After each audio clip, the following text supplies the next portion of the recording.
That's Cheers. beautiful. Cheers to that. Okay, we're on. Action. Has anybody read Red Rising lately? Hail Reaper! No, these I haven't heard of. I've heard of those two. Okay. But talk about it's being crazy. chronically online.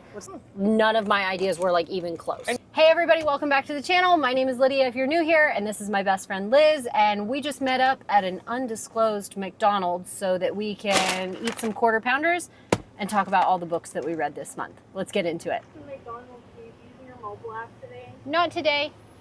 What did I get started for you? Do you know what you want? Yes. What do you want? Can I get a quarter pounder with cheese, no onions, add mayo? I need a number 2 with cheese, no onion. 2A, 2B, or 2C, I'm sorry. Oh, I'm sorry. A, no onions. You said add mayo? Add mayo. Add mayo. You wanted that. What do you want to drink? Would you like with that? Sprite, please. Yes. You want medium fries or large fries? Medium is fine. Medium fries and a large Sprite. I want Sprite too. That sounds good. It's the McDonald's Sprite. Yes. Can I get another number 2A, only light ketchup, medium fries, and a large Sprite? Chocolate cake, like just a chocolate cake with like orange zest in it? Ew! Oh, it's so good. It really No, is. if it's brown, it doesn't need orange in it. Right here. Okay, cool. Thank you. And another large Sprite. Cool. Another 2 quarters.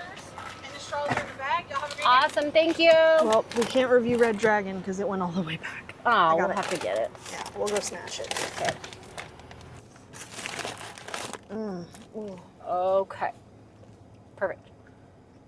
I've only... Okay, so did we decide we're doing my books first? Yeah. And then we'll go back through and we'll get dessert and we'll do your Yeah, books. because that Okay. makes sense because yours should be the main course. You have a lot more than I do. There was one that I have read, but I did audiobook. I didn't have one's the mine. physical one. The physical copy. Okay, that one's yours. They gave us 0 napkins. That was kind. I love that for us. I have a pack of Kleenex in my purse. I have a tub of things in the back, but that doesn't do us a whole lot of good. We just have to...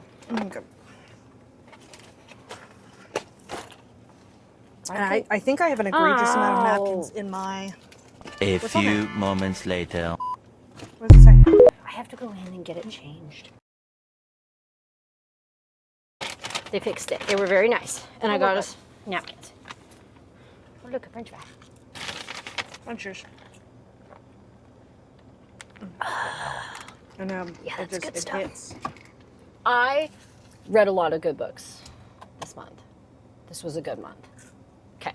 So, all right. First, Red Dragon by Thomas Harris. This is an oldie. That was my first R-rated movie. That Seriously? I Have you read the books? No, I haven't. I didn't They're even know incredible. that they were books. Oh, they're like incredible. A book series. All of them. I bet they this are. This is the first one. Technically, they consider Hannibal Rising to be like the 0.5, like chronologically, Okay. but I don't recommend reading Hannibal Rising first because it's actually the most traumatic because it's like the story of his childhood. So how he got to be the way. Yeah, and it's super traumatic. Okay. Like it's Yeah, very dark. So I'm like I good. don't recommend people like starting with that, but Red Dragon is technically considered number 1. And I will say like Hannibal's actually not in this very much. Like in the book, Yeah. Hannibal doesn't have like a main role, but it's just like the beginning of like Hannibal working with the FBI because it's very similar to Silence of the Lambs in the sense that Hannibal is helping an FBI agent solve a crime kind of inadvertently, but super good. We read this for book club and I was shocked. Everybody loved it. That's a great book club book. I mean, I was because I was like, oh, that's Very kind of off like the beaten path. very off the beaten path, but I know it's good. And it was like very validating to me when everybody was like, yeah, it's really good because I was like, oh, good. It's actually a good book. Like it's not some obscure thing. So 5 stars, Red Dragon, the Hannibal Lecter series, and then Silence of the Lambs is the next one. And it's also good on audio. Okay. Interview with a Vampire by Anne Rice. Okay. I read it in high school too. Yeah. I liked it in high school. And I think it was because I didn't know any better.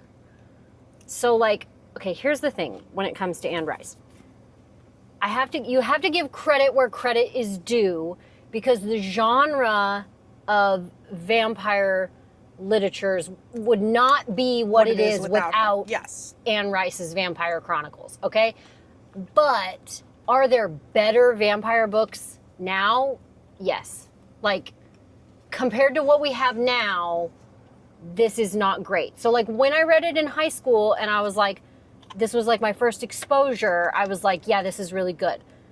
Rereading it decades later, not so great. There's no doubt, though, that the authors that you enjoy now in that genre had to have been influenced by her. One of my favorite, yes. Yeah, there's no way, because she's like the OG. She's the OG. The book that I gave, the Empire of the Vampire by Jay Kristoff, the one that you brought back to me, has said in every podcast that I've ever listened to him with him, where he's like, there would not be these books without interview. Like, there wouldn't be. So it's like, you have to give credit where credit is due, but like, did I enjoy it this time around? No. Louis is actually the worst vampire ever written. Like, he's bad at being a vampire? Yes, he's the worst. Yeah. He's the worst. Brad He's Pitt played that really well.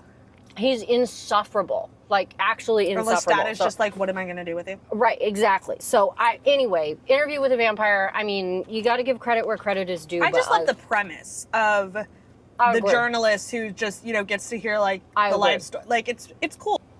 This is a trilogy. Mm-hmm. So you read all three? Yes, okay. This month. Okay, so the book 1 is Scythe, okay? And book 2... You mean Scythe? No, it's Scythe. Okay. I've never heard it pronounced that way in my life, but okay. Really? Really. I mean, I could be wrong. I mean, that's an agricultural tool. I've always thought it was Scythe, but you think it's Scythe? Scythe is how I've always heard it.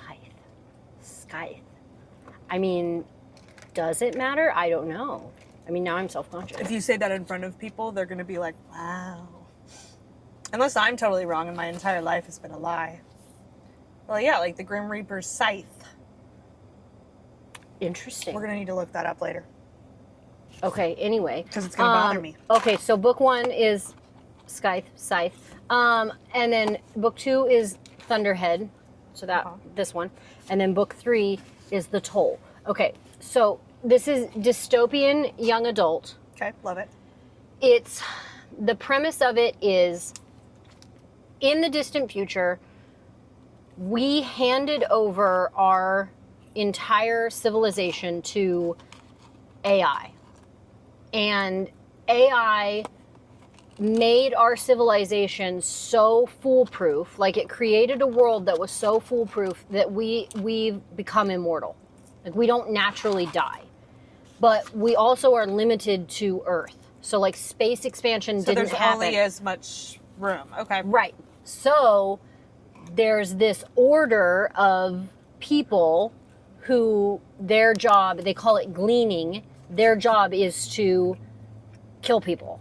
And it's like a very esteemed position. Like, they are like... Population control. Right. And they are like the most esteemed people in this society. Okay. So the way that the book goes is like, book 1 is kind of your introduction to that idea. Mm-hmm. And then book 2 is like, things start to go a little bit south within the society, the scythedom. Now I'm really self-conscious about that. Anyway. And then book 3 is like, everything goes to hell in a handbasket. And all 3 of them were 5-star. I will say the third one, it got a little bit, I don't want to assume, but I'm also willing to assume that the publisher pressured the author to put some very blatant political agenda type things into it. And it came across as super ranty and very unnecessary. Because, like, he hadn't talked about anything related to that. Like, he hadn't even alluded to caring about those types of topics. And then suddenly in book 3, like, we're inundated over and over and over again with certain topics where it's like, it didn't feel natural. I didn't care about the topic. Like, I didn't care that the topic was in there because, like, it's literature. Handled. Like, I can overlook anything. Like, I want to read the story, right? It was the way that it was handled felt very forced. I see. And so, like, Were I you didn't. satisfied yeah. with the ending since it was a trilogy and you Yes. kind of got to know these characters really well? Very good ending. And honestly, I would say that the finale, I had a lot of ideas about where he was going to go with this. He didn't go when you went? No. It didn't go where you thought he would? No. My favorite series of all time. Yeah, he really likes it. Oh my god, it's so good. He's been rotating Oh. between that and Brandon Sanderson. See, He loves Brandon. I and him want are- to love Brandon Sanderson. He just scares me Oh? because that's such a huge commitment where it's like, I need to be in the right emotional headspace to pick up a Brandon Sanderson book, because I know if I pick up a Brandon Sanderson book, that's all I'm going to be reading for the foreseeable future. So it's like, am I ready to hyperfixate at that level? And like, that's why he scares me. 2 books by the same author. Have you read this author, Andy Weir? Have you watched the movies, The Martian? No, space movies stress me out Okay. so much. And so, But I know the premise. I've seen Okay. pieces of The Martian because a science teacher at our school used to show it to the kids. perfect. And I would catch bits of it. Okay, perfect. So Andy Weir is the author. Last month I read his other book. It's called Project Hail Mary. That's being turned into a movie Okay. as well. And I actually recommended that one to my dad. He listened to it on audio and he loved it. Like, he loved it. And I loved the book. It was like probably my only 5-star book. No, one of my only 5-star books from last month. And so I decided to read the other one. So I'll start with The Martian. The Martian, I know the premise. He's on Yes. Mars. He's stuck on Mars. He by got himself. stuck on Mars by himself. The crazy thing that I will tell you about this author, you would think that this theme of books, like, because Project Hail Mary has kind of this similar premise where it's like, he's not stuck on Mars, but like he's in a similar situation. Like, it's a dire situation, Yeah. right? And there's so much monologuing because the characters are alone, right? Monologuing should be boring, first and foremost, in my opinion. Like, if I see a book that's all monologue, I'm like, I don't know about this. The monologuing is so good, and it's also hysterical. This author is funny. Like, laugh out loud funny. You would not think that a guy being stuck on Mars would be funny. He's Finding hysterical. the humor and the He's hysterical. disaster. And Yeah. same with Project Hail Mary. And I think that's why, okay, so this was a 5-star. Okay. Not as good as Project Hail Mary, but definitely a 5-star. Okay. Artemis is the other one that I read by him. I didn't like this one as much. What I was this didn't one like about? the main character. This one is kind of like, there's a colony on the moon. We've colonized the moon. And there's people living there, and it's well established. It's like a tourist, it's like a tourist hub. Like, you know, people, it's like a once in a lifetime trip. People go to the moon, right? Yeah. And life the new is Hawaii. okay there, but I mean, you're living in a bubble, right? So the main character gets involved in kind of like a heist situation. I don't typically like those kind of books to begin with. Yeah. And I also didn't like the main character. So like, Just didn't grab you. it just didn't grab me. But the Yeah. writing was really good. So I mean, 3 stars because I mean the author does a fantastic job. it didn't pull wasn't- me in yeah, it wasn't your like thing. the other ones. But The Martian and Project Hail Mary, 5 stars. Like 5 stars all the way. What do they put in the Sprite that makes it taste We like should that? do this more often. Last book of the month. This is the 3rd and final book in a trilogy. The trilogy is called Broken Blades. Okay. I got the first book as an advanced reader copy from the publisher. I guess maybe a year ago. I want to say just over a year ago. And I was really intrigued by the first book. I liked it. The first book's premise is like these 5 kind of, I don't want to call them outlaws, but like fringe individuals have been brought together mysteriously to accomplish a task. And they don't quite know why they've been brought together. They don't know why the 5 of them very have been Dungeons and Dragons. Yeah. Okay. And so they're brought together, and also it's all based on Korean mythology. Oh. That's kind of the premise. You got me. So God, that's good. So book 1 definitely piqued my interest. It was really good. There's a little bit of a romance kind of theme going yeah, on there. I need to I read would that. say it's new adult, not young, not adult. It's like new adult. Okay, so not like super explicit, but I mean the romance is a theme. Book 2 was pretty good. It held my interest. This book 3 was a total flop. No. Book 3 was a total But flop. it sounds so good. I know. Like as a premise. I know. I was on What did you I not was, like about it? it was unnecessary. Like the book was The unnecessary? book was unnecessary. Not a single thing happened in this book that was worthwhile. And that's the end of it? And so much miscommunication trope. So much stuff that we should have hashed out 400 pages ago. We're still talking in circles. We're going around and around. The characters are not maturing. The characters are not growing. The problems are not being solved. Like, we're still dealing with the same problems that we were dealing with. Like, you know what I mean? Like, if you're going to drag it out for 3 books, we need to have we need some development. And we got no development. And then in like the last 50 pages, we're just supposed to have this like, you know, like whiplash It's like, no. That's no good. It was disappointing, and I'm super bummed about How frustrated. that. Yeah, I'm super. But okay, here's the disclaimer: this author, if and when she publishes anything else, I will read what she publishes. Like I like her writing style. Yeah. I just feel like this is another one of those instances where it's a money grab, where like it could have been a duology, or it could have even just been one 600-page book, but publishers want to drag these things out and make the pretty edges and make the special editions and sell more books, and they drag it out, and it's like, why? And the story suffers. And the story suffers. Yeah. That's what's happening with Fourth Wing right now. They're dragging it out for like 4 or 5 books, and like the author does not have the capacity to write 4 or 5 books. They had the capacity to write 3, really good maybe book. Yeah. 3 really good books and let it be. But no, they're going to drag it out so that they can make it into a multi-billion-dollar thing. Because everybody has to be a J.K. Rowling. Yeah. Well done. Thank I mean, you. that's a pretty big haul. 8. And there's some fat ones in there. It's not just like a bunch of little ones. I know. I disassociated a lot this month. Congratulations. Is the ice cream machine working? Yes. Praise the Lord. Okay. Can I have a mini s'mores McFlurry? And what do you I want an apple pie. And an apple pie. Do you see this one? Yes. I feel like you sent that one. I hope so. If I didn't, that was a mistake. Thank you. Got it. Yay. I have never been to jail. Me neither. Let's not do it now. Yeah, we're too old for that. But I never had one. Tell me about your books. Okay. So, first, Children of Jocasta. Yet another Greek mythology retelling from a feminine perspective, a la Circe, but different author, obviously. Oh, I was going to say, is it the same author? No, it's not Madeline Miller.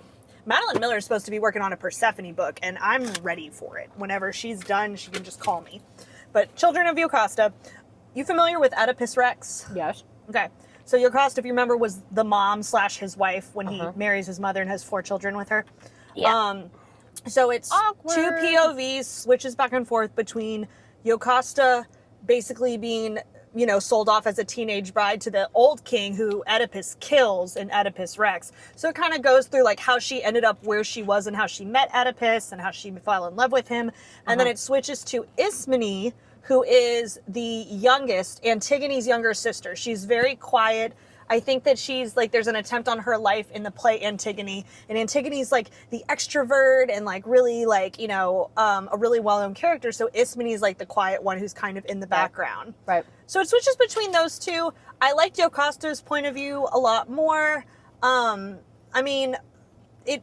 you like Greek mythology, you'll like it. The writing was really pretty. Like, when you're in ancient Greece, like, the landscape and like the weather and the ocean and the sunshine and the fruits and agriculture. It's people don't understand there's certain words that like words can be pretty. Like yeah. There's books that I've read that have been like 10 out of 10 and nothing happened in them. It was just a simple fact that it was pretty. Yeah. Like and there's something to be said for that. It's just like it's the imagery like was really spot on, and that's what kept me reading was like just you felt like the smells, the taste, the sounds, like you felt like you were there. So even if the story, it's like, oh, I've heard this a million times, like I already know what's going to happen.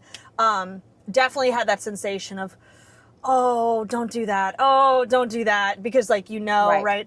But it does have like an alternate explanation for in Oedipus Rex in the classic, Jocasta commits suicide once she figures out that her new husband is actually her son. But here it gives an alternate reason for her dying. And so, again, seeing things from a different perspective can shed light on maybe a different possibility of what happened in the story.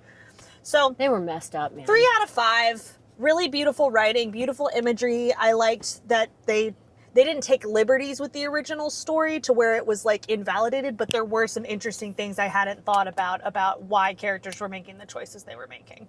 Do you think Circe is better than Song of Achilles? Yes. One of the ones that you Hold it up recommended close. for me. Show the people. Beautiful. I mean, the cover really grabbed me. Oh, one of the ones that I sent you It from was, TikTok? yes, that it was like, different Asian mythological historical fiction. Yeah. So it's called The Girl Who Fell Beneath the Sea by Axie O. And if you like the movie Spirited Away, which is a Japanese animated film, very Alice in Wonderland, go into the land of spirits, and as a human and try to navigate, find your way home, this. Premise is young girl in a fishing village. Every year there is a bride sacrificed to the angry ocean god, very Poseidon-esque, but in Chinese mythology. And it's going to be her brother's fiance. That's who the bride is this time. And she's going to be the 100th one. And they sacrifice this girl every year, hoping that these never-ending storms are finally going to let up. The god is finally going to be appeased. Yeah. And so she decides to take her place so that her brother can be happy with his new wife, who he's deeply in love with. We love a self-sacrificing sister. I mean, it's lovable characters, really, really wonderful narrative. And again, just the imagery. It describes like the sea god's city, like beneath the waves. Think like Atlantis, but make it like there are Chinese lanterns with beautiful goldfish swimming in and out of them. Everything is underwater and just colorful and bright. There's the description of the food is incredible, of like all the street vendors. And there is a romantic element, but it definitely could be young adult or new adult or regular adult, like pretty appropriate for all ages. But just like her quest to try to figure out, how do I save my village? How do I stop these storms? How do I get through? It's a really powerful narrative. And I wanted, as soon as I finished it, I wanted to start over and read the whole thing over again. Pie break. Girl. I really love how they have it in like a little pet carrier with the little breathing holes for the pie, It's like it's like a caged animal. Yeah, like when you take a little pet home from the pet store. Got it. Next one, All That Remains by Dr. Sue Black. I'm pretty sure. Oh, do we have nonfiction representation? We have nonfiction for once, yeah. Nonfiction representation. Dr. Black is a forensic anthropologist. And I think she's either Scottish or Irish. Let's see, in Lancaster. Yeah, she is incredible. First, she's hilarious. Like, she's a very anthropologists usually are. Just a biting sense of humor, like dark humor. And she has, you can tell, obviously a very comfortable relationship with death in this book. Yeah. She looks at death from a whole bunch of different anthropological lenses, but specifically talks about her job identifying bodies. So she's real life Bones. Yeah. She's Pretty much, yeah. Real life Temperance Brennan. And so she talks about like the science behind what happens to your body when you die, like the actual breakdown. Then she talks about all the methods they can use to ID a body or determine a cause of death or a time of death. And then she talks about like hospice and like waiting for death, or like how to handle when a loved one is dying. And then the later chapters, they're hard, but they're just so incredibly written. Like, she is so talented at narrative nonfiction. She talks about her experience identifying the victims in Kosovo during the genocide in Bosnia in 1992, I want to say. And she talks about identifying the women and the children and the men who were slaughtered and just left in these Hutter and mass graves, and trying to identify them if they could be reunited with their families, but also to document it as a crime against humanity for the United Nations. And so she also did a lot of recovery of bodies and identification after the tsunami in Thailand, which was in 2004. And so she talks about like natural disaster responses. She talks about, it's an incredibly educational book, but also like deeply personal. She talks about in their department, they have a lot of people who donate their body for anatomical study, like to science. And so she talks about an old man who lives in her village who has decided he's going to donate his body. When he dies, it's going to go to the university to be studied. Yep. But he wanted to see what was going to happen. So he meets the students, he watches them dissect, he learns about the process. So it's really educational. Like, I feel a lot smarter after reading it, but also it's got great humanity as well. There reminds me of the There was another book you read recently. All that the was Living similar. and the Dead. Yeah. And she was a journalist, but she went and talked to different people who were in the industry of death. Just morticians. And so, like, it was, everybody. but even people that you wouldn't expect. So, like, she talked to the people who, like, so say there's a plane crash, the plane company's not the one that deals with the aftermath of that. They actually hire an outside company that comes to do in the and deals, investigation. or even just like contacting the families or, you know, finding out who wants what done with the remains. Like, you don't think about like how that's orchestrated. And so she talked to people like that. She talked about someone who handled death row, like all of those different things. So, I mean, so everyone like, whose industry works in the death touches, industry. yeah. Gosh, that's cool. It was very good. That's the one that has very like good. it's a still life on the Yes, front. Okay, I want to read that the one. So flowers you need on to it. read this one. I need to read I that added one that because one. I feel like That one's- yes. they complement each They other do. really They well. do. Book Eaters. So this sat on my shelf for months, and I wish it hadn't. I should have I by? regret it. It's by Sunny Dean, and look, and V.E. Schwab says that they liked it. Okay. And so I'm like, oh, okay, well I have to, because I had just finished Invisible Life of Addie LaRue, which is in my top 5 books, and I'm like, okay, well if this author who captivated me with that book liked this, then I need to read this. So I need you to like think, if you took Handmaid's Tale, and you took Twilight, and you put them together. That's this book. Premise is we have beings who like vampires, but in many ways, they don't crave blood. They crave knowledge. So they eat books, like whole books. Consume them. Yes, they consume them, and when they consume them, they ingest all of the knowledge. But the books, like, you know how the Cullens, they drink animal blood because they're vegetarian vampires? Yeah. The book eaters are vegetarians because they're actually wired to crave eating human mind specifically. Ew! Oh, I have to read this. Yeah. And so, you know, they're trying to be like moral, right? Where they're not just taking people's, because when you eat the person, you inherit all their memories and all their knowledge. So it's really messed up. So you they end up, eat you know, if you books ate instead. 25 people, you have 25 different personalities in your head with all of their knowledge. But it ends their life, like, you know.